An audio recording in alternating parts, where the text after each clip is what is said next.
काशी में एक ब्राह्मण रहते थे। बहुत साल बाद मुझको ये कथा याद आई है। मैंने शायद अपनी पहली कथा में ये कथा सुनाई थी, अपने जीवन की पहली कथा में ये कथा सुनाई थी, उसके बाद अब याद आ रही है। काशी में एक ब्राह्मण रहते थे।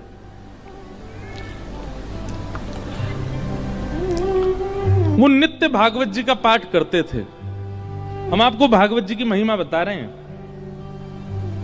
नित्य भागवत जी का पाठ करते थे। श्रीमद् भागवत क्या है बंधुओं? साक्षात शब्दमय मूर्ति है श्री कृष्ण की। तेने यम वांगमयी मूर्ति प्रत्यक्ष कृष्ण एव ही। आप श्री राधा रमण लाल, श्री राधा वल्लभ लाल बिहारी जी को नहीं पहचान पाओगे यदि आप भागवत जी के आश्रय में नहीं आए हो तो। आप प्रभु श्री राम को नहीं पहचान पाओगे यदि मानस जी का आश्रय आपने नहीं लिया है तो। आप महादेव को नहीं पहचान पाओगे यदि शिव महापुराण के आश्रय में नहीं गए हो तो। आपको ग्रंथ का आश्रय तो लेना पड़ेगा। सीधी बात है भाई, एमबीबीएस डॉक्टर तभी बनोगे जब पढ़ाई की होगी, जब ग्रंथों का, जब उनके जो ग्रंथ होते हैं, उनके जो किताबें होती है उसका आश्रय लोगे, अध्ययन करोगे, तभी तो बन पाओगे डॉक्टर। प्रैक्टिकल बाद में है, थ्योरी पहले है। इसलिए हम लोग क्या है कि वैदिक सनातन धर्मी क्या है, हम लोग प्रैक्टिकल में पहले चले जाते हैं। अब लोग कुंभ में गोते तो इतने मार रहे हैं, उनसे पूछो इसका फायदा क्या है, इसका वर्णन कौन से शास्त्र में लिखा है, इसका नियम क्या है, इसका क्रम क्या है, ये नहीं पता। थ्योरी पढ़ी नहीं, सीधे प्रैक्टिकल में चले गए, लाभ नहीं मिलेगा। हमें बहुत संवेदना है और हृदय में बहुत पीड़ा भी है कि इस बार मौनी अमावस्या पर जो महाकुंभ में जो हुआ, जो भी अव्यवस्था हुई,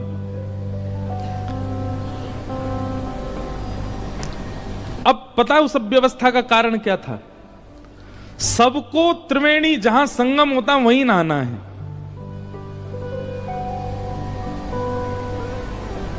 ऐसी विचारधारा हमारी क्यों है कि हर की पौड़ी की गंगा जी ही सिद्ध हैं। कानपुर के घाट पर अगर नहा लिए तो वहां गंगा जी में वो भाव नहीं आएगा।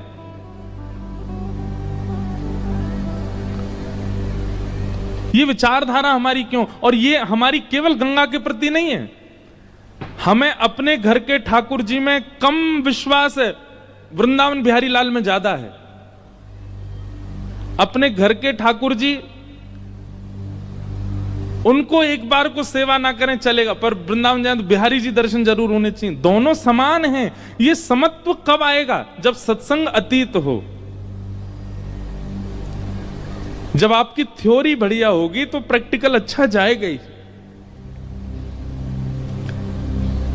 इसलिए हमारा आपसे निवेदन है, हम लोग बहुत धनवान हैं। सनातन धर्मावली हमारे लिए इतने शास्त्र प्रकट करके गए हैं श्री वेदव्यास जी महाराज। किसी एक शास्त्र को जीवन में, जीवन भर के लिए एक शास्त्र को प्रदान कर दीजिए, आपसे ज्यादा प्रसन्न व्यक्ति कोई नहीं होगा जीवन में। किसी एक शास्त्र को पूरा जीवन दे दीजिए, बस उस शास्त्र की कही मानिए बस। और सबसे सरल मानस जी हैं, रामचरित्र मानस। हमारे मध्य प्रदेश में और पूर्वी उत्तर प्रदेश में तो मानस जी का पाठ घर घर में होता है। उन्हीं का आश्रय ले लीजिए। जब तक आप ग्रंथाकार का आश्रय नहीं लेंगे, आपको मूर्ति आकार ठाकुर जी में भाव उत्पन्न नहीं कर पाओगे आप। तो एक ब्राह्मण थे काशी में, वो नित्य भागवत जी का पाठ करते थे। और भागवत जी के पाठ के पीछे उनका उद्देश्य कोई पुण्य की प्राप्ति नहीं। सब लोग इधर देखो, इधर देखो, यहां देखो, ध्यानपूर्वक सुनो। चाहे ब्रह्मा जी आ जाए यहां पे, आपको देखना हमको ये। चाहे ब्रह्मा जी आ जाए यहां पे, आपको देखना हमको ये। यत्र यत्र रघुनाथ कीर्तनम तत्र तत्र कृतमस्तकांजलिं बाष्पवारि परिपूर्ण लोचनम मारुतिम नमत राक्षसांतकम। एक बार हनुमान जी कथा सुन रहे थे। हनुमान जी कथा ही सुनते हैं, पूरी हनुमान चालीसा में गोस्वामी तुलसीदास जी महाराज ने सिंदूर चढ़ाने का वर्णन नहीं किया, लड्डू के भोग का वर्णन नहीं किया। इसका मतलब ये नहीं कि नहीं करो, करना है, सिंदूर चढ़ाना है, लड्डू का भोग लगाना है, अकौआ के पत्ते चढ़ाने हैं, सब कुछ करना है। पर गोस्वामी जी ने एक भाव का वर्णन किया, क्या? प्रभु चरित्र सुनवे को रसिया। कथा सुनने के रसिया हैं हनुमान जी। तो एक बार हनुमान जी कथा सुन रहे थे और कथा में राम जी का इतना विरह हुआ हनुमान जी को कि दोनों भुजा उठा करके हनुमान जी रुदन करने लगे। राम जी से देखा नहीं गया। राम जी मन में सोचने लगे हनुमान जी इतने विरह में हैं, चलो इनको दर्शन दे दो। और राम जी महाराज तुरंत कथा में प्रकट हो गए और विरह आतुर हनुमान जी के कंधा पे हाथ रख करके और ऐसे उनको कहने लगे, अरे पवन पुत्र, अरे श्री हनुमंत लाल, देखो मैं आ गया। हनुमान जी महाराज भाव में रुदन कर रहे थे। जैसे ही स्पर्श किया राम जी ने तो नेत्र खुल गए। नेत्र खुल करके पीछे देखा, पीछे देख करके बोले, भगवान आप अभी क्यों आ गए? राम जी बोले, भैया तुम इतने भाव में रो रहे थे, हमने सोचा जाके तुमको दर्शन दे दें। हनुमान जी बोले, आपसे मेरी प्रार्थना है 2 घंटा बाद मिलिएगा, अभी कथा रह गई है 2 घंटा की, अभी कथा सुनने दो मेरे को, कथा के बीच में मत आइए आप, कथा अभी 2 घंटा और सुनने, तब तक बाहर खड़े रहिए आप। राम जी बोले, अच्छा कथा इतनी प्रिय? हनुमान जी बोले, इस कथा से ही तो आप मिलते हो, और जिस साधन से आप मिलो उस बीच में आप भी आ जाओगे तो हम आपको भी नहीं देखेंगे, हम तो पहले कथा श्रवण करेंगे। तो इसलिए कथा के बीच में इधर उधर नहीं, सब लोग इधर देखो, सावधानी से सुनो। तो ये कथा ही नहीं आगे बढ़ रही हमारी। एक ब्राह्मण थे काशी में, वो नित्य भागवत जी का पाठ करते थे। उनका और कोई काम नहीं, बस गंगा तट पर बैठ करके भागवत जी का पाठ करना।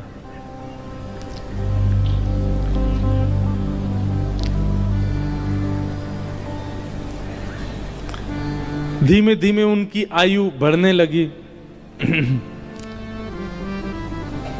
एक दिन परिवार के सब लोगों ने कहा, भैया ये कोई इनका काम धंधा शुरू करा दो, पूरे दिन पाठ करते रहते हैं भागवत जी का।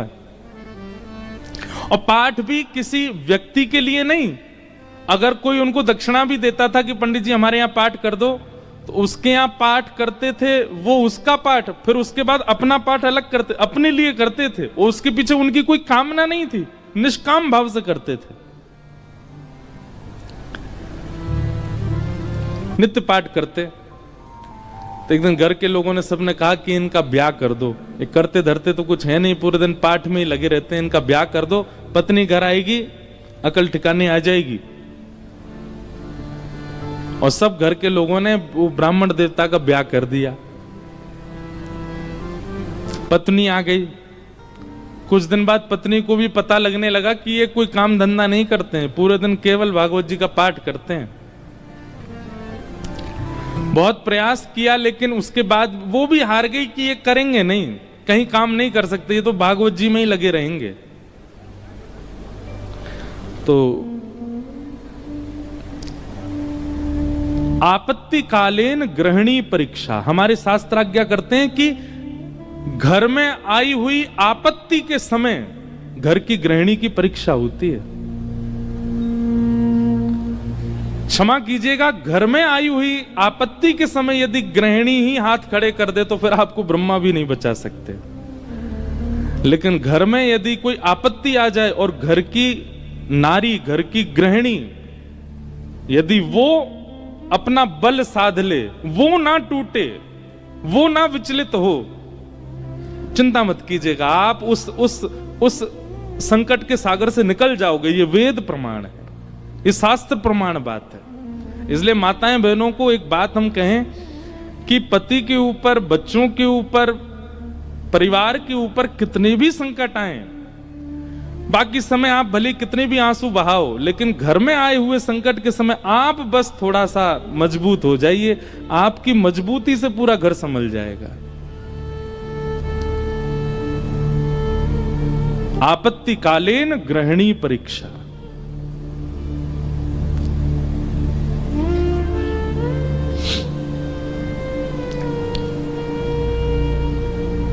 पत्नी ने सोचा कि ये तो कुछ करते नहीं है, आगे हमारा वंश बढ़ेगा, बच्चे होंगे, कैसे चलेगा परिवार। तो फिर उनकी ब्राह्मण देवता की पत्नी ने आज्ञा ली, बोले आपकी आज्ञा हो तो मैं कुछ करूं कार्य, देवी तुमको जैसा अच्छा लगे। भोजन बनाना बहुत अच्छा जानती थी, 3-4 घरों में उन्होंने काम ले लिया और वो जाती भोजन बनाती और उससे जो वेतन मिलता उसी से घर चलता था ब्राह्मण का।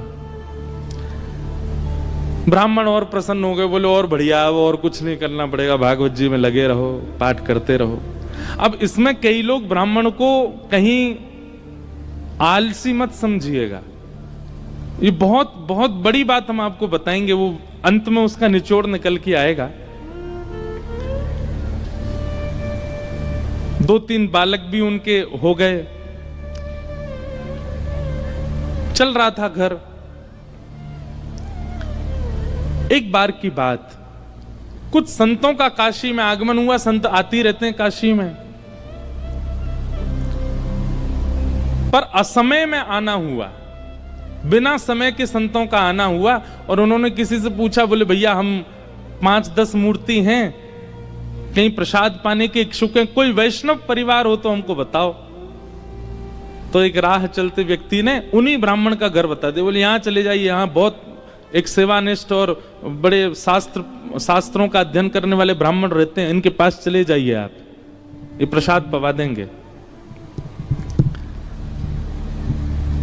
संतों ने घर में प्रवेश किया, ब्राह्मण देवता तो अपने पाठ में लगे थे, भागवत जी का ही पाठ कर रहे थे, और उनकी पत्नी बच्चों को, पति को स्वयं प्रसाद आदि पाकर के सारे बर्तन मांज करके उसने रखे ही थे। उसी समय संतों का आना हुआ और संतों ने आगे कहा, आओ बिटिया, हम 10 मूर्ति हैं, हम लोग अयोध्या से प्रयागराज जा रहे हैं, काशी बीच में पड़ा, किसी ने बताया आपका घर वैष्णव का है, बड़ी जोर की भूख लगी, ठाकुर जी को प्रसाद पवाओ और प्रसाद पवा के हम लोगों को प्रसाद बांट दो।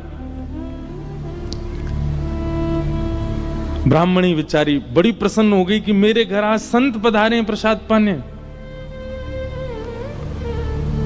तुरंत उसने जाकर के रसोई घर में सामग्रियां देखी, सामग्री इतनी थी नहीं कि उन सबको पवाया जा सके।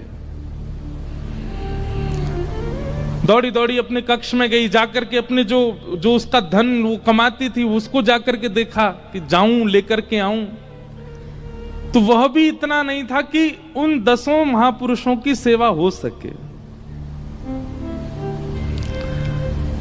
और ब्राह्मण का एक स्वभाव है कि और अगर ये स्वभाव किसी ब्राह्मण में नहीं है तो वो ध्यान से सुने, ये ब्राह्मण का स्वभाव होना चाहिए। ब्राह्मण दान मिले तो लेने का अधिकारी होता है, पर मांगने का अधिकारी नहीं है। मांगे ना, ब्राह्मण का स्वाभिमान है, वो मांगता नहीं है और मांगना चाहिए भी नहीं।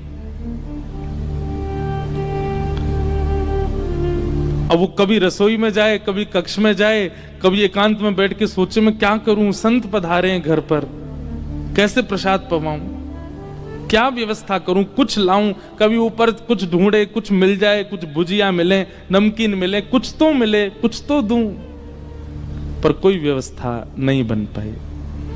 बार बार उसको यहां से वहां घूमते देख संत समझ गए कि हम गलत समय पे आ गए हैं। मुखमंडल बता देता है कई बार, और वे सब संत अपने अपने आसन लेके उठ गए, चिमटा कमंडल लेकर के, बिटिया सुनो सुनो सुनो सुनो, हमको ना प्रयाग पहुंचना है, विलंब हो रहा है, फिर आएंगे, अपना ही घर है, क्या दिक्कत है, तुम आराम करो, हाँ हम जाते हैं।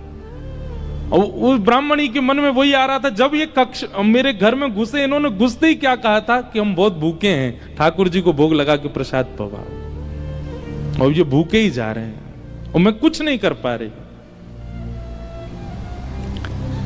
नेत्र सजल हो गए उसके, अत्यंत पीड़ा में आ गई।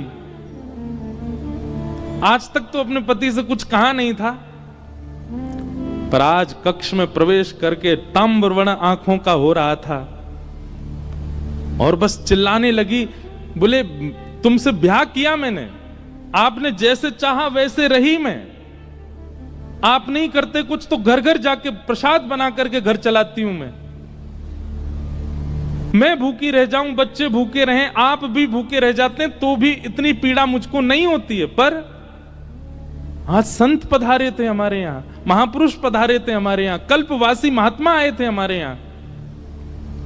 वो अभागा दुर्भाग्यशाली घर है जहां से संत भूखे चले जाते हैं, निराश चले जाते हैं, और आप पूरे दिन ये भागवत जी में लगे रहते हो।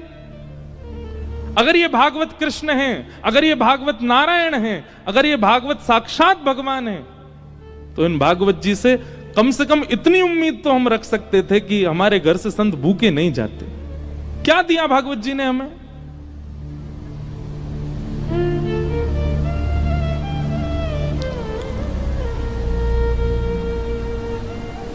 ब्राह्मण बोले, देखो तुम मुझे कुछ भी कह लो, पर तुम जानती नहीं हो ये साक्षात कृष्ण हैं।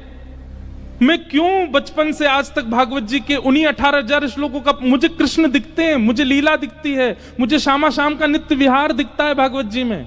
इनके विषय में कुछ मत कहो।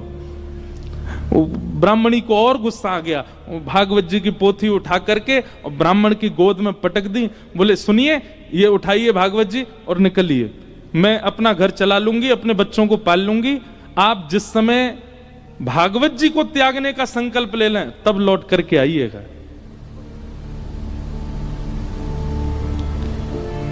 ब्राह्मण के नेत्र सजल हो गए, हृदय से लगा लिया भागवत जी को, निकल पड़े, घर से ही निकल गए और गंगा जी के तट पर जाकर के खूब रोए, खूब रुदन किया। हे भागवत महापुराण, हे साक्षात शब्द में कृष्ण, मेरी अभागा पत्नी है, वो आपके रूप स्वरूप को भी पहचानती नहीं है, पर हे करुणा निधान, आप कृपा करो। मैं कहूंगा भी तो भी वो अध्ययन नहीं करेगी, तो भी वो मुझसे कभी कथा नहीं सुनेगी, पर आप कृपा कीजिए और मेरी गृहिणी रूप का दर्शन करा दीजिए।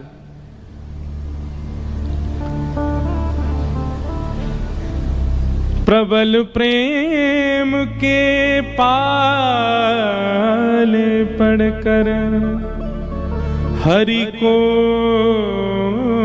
नियम बदलते देखा,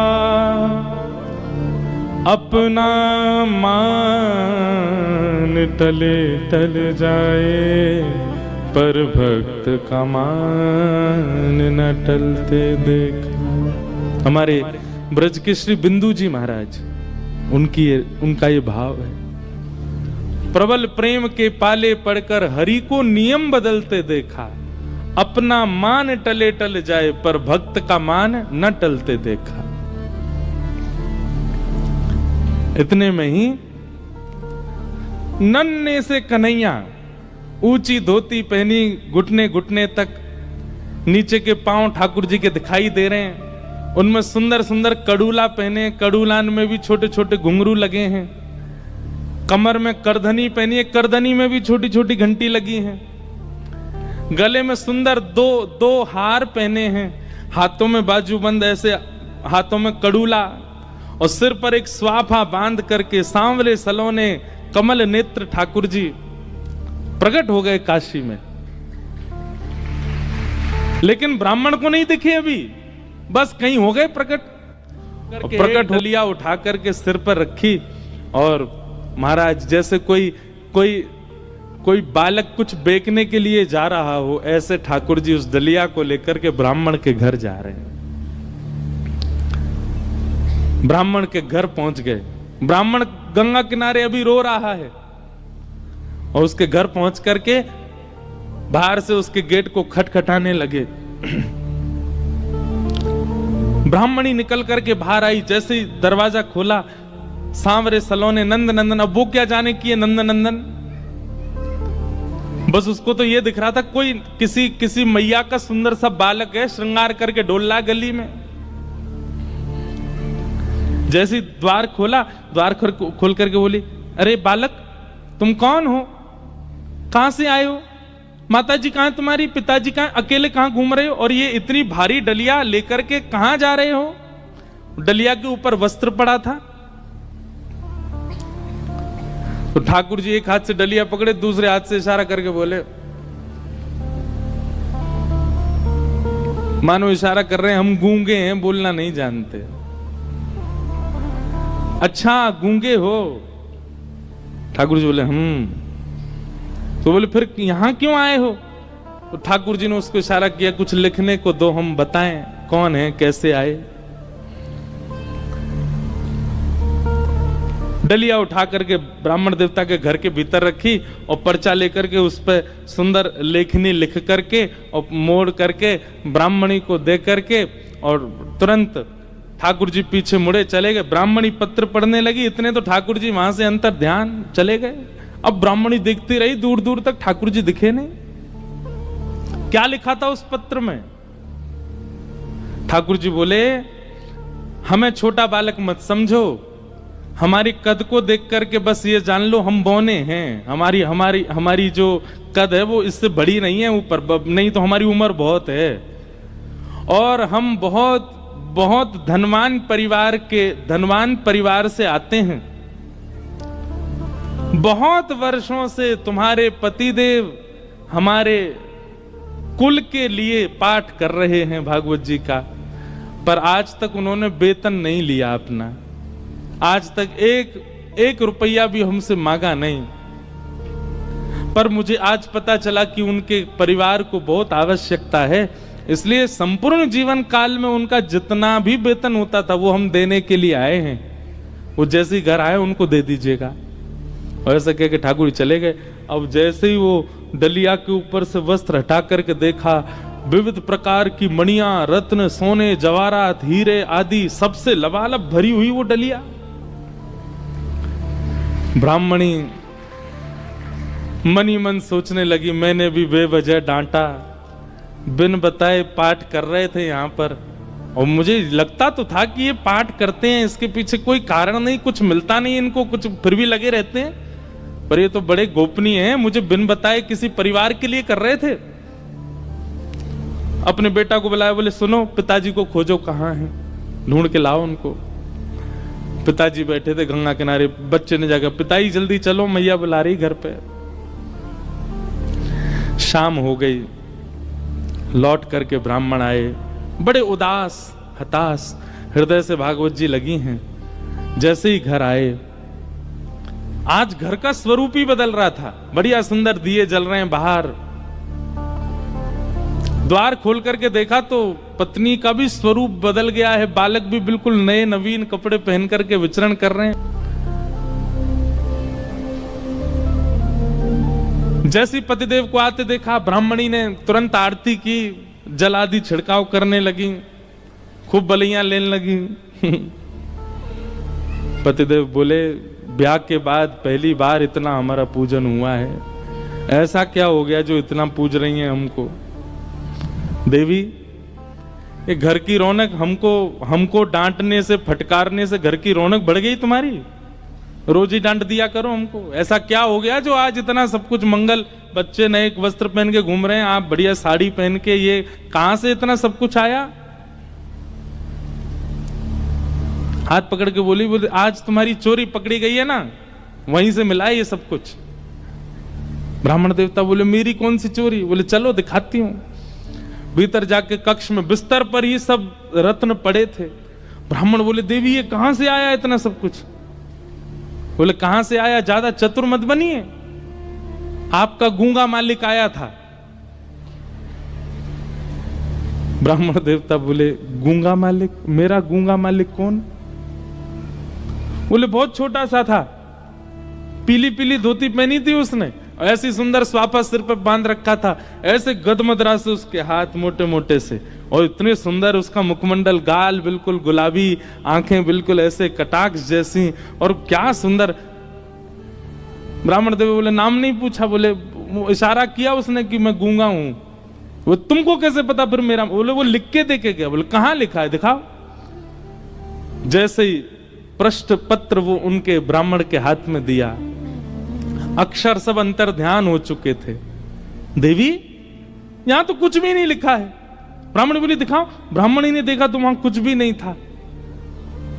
ब्राह्मणी ब्राह्मण को देखे, ब्राह्मण ब्राह्मणी को देखे, बोले ये हुआ क्या है? ब्राह्मण ने कहा सही से बताओ रूप कैसा था? बोले श्याम वर्ण था, कमल नेत्र थे, अधर बड़े मधुर थे, हस्तकमल और सर्वांगीण अंग ऐसा था कि मैं अभी तक भी उस छवि को भूल नहीं पा रही हूं। एक अद्भुत सी सुगंधी आ रही थी जब वे आए थे घर पर, और बहुत देर तक तो मैं उनके रूप का ही चिंतन करती रही। ब्राह्मण देव ज्यों ज्यों रूप का वर्णन सुने त्यों त्यों नेत्रों से आंसू गिरते जाएं। तुरंत भागवत जी को खोला और खोल करके दसम स्कंद के वेणु गीत के श्लोक को उद्धृत करना प्रारंभ किया, और पत्नी से कहा मैं एक श्लोक की व्याख्या करूंगा, बताना ऐसा ही रूप था क्या? कि वरहा पीड़म नटवर वपु कर्णयो कर्णकारम विभ्रदवासः कनक कपिसं वैजयन्तीं च मालां रन्ध्रान् वेणुअधर सुधया पूरयन् गोपवृन्दै वृन्दारण्यं स्वपदरमणं प्राविशद गीत कीर्ति। उन्होंने एक ही कान में कुंडल पहना था, एक ही कान में कन्नेर का पुष्प लगा था। ब्राह्मणी बोली हाँ हाँ, एक कान में कन्नेर का पुष्प था, गले में 2 स्वर्ण की माल और उसके साथ एक वैजंती माला थी। ब्राह्मणी बोली हाँ, उनके गले में वैजंती माला भी थी। पीतांबरी ऐसी चमक रही थी मानो सूर्य को भी लज्जा हो जाए। बोले हाँ, ऐसी ही उनकी पीतांबरी थी। नेत्र बंद हो रहे हैं और खुल रहे हैं, ये बंद होना खुलना, इसमें ऐसा लगता था कि मानो जैसे हम कहीं खो जाएंगे, हम कहीं डूब जाएंगे इनके रूप माधुरी में। बोले हाँ, ऐसा ही रूप था। ब्राह्मण तुरंत चरणों में गिर गए। देवी वो कोई और नहीं, साक्षात योगेश्वर कृष्ण आए थे, साक्षात वृंदावन चंद श्री ठाकुर जी आए थे। और वे तुमसे कह के गए कि मैंने बाल्यकाल से उनके घर के लिए पाठ किया। वो इसलिए कह के गए क्योंकि मैंने पाठ निष्काम भाव से किया, आज तक किसी कामना से नहीं किया। और निष्काम पाठ, निष्काम सेवा ठाकुर जी की लगती है, वो ठाकुर जी की ही हो जाती है। मेरे जीवन भर का पाठ का जो भी मूल्य होना चाहिए था, वो मूल्य देने के लिए ठाकुर जी आए थे। जगत मजूरी देते है क्यों राखे भगवान। ठाकुर जी भी मजदूरी देते हैं सबकी, जो जैसी सेवा करता वैसी मजदूरी मिलती है उसको। मेरे जीवन भर का पाठ का जो भी मूल्य होना चाहिए था, वो मूल्य देने के लिए ठाकुर जी आए थे। जगत मजूरी देते है क्यों राखे भगवान। ठाकुर जी भी मजदूरी देते हैं सबकी, जो जैसी सेवा करता वैसी मजदूरी मिलती है उसको।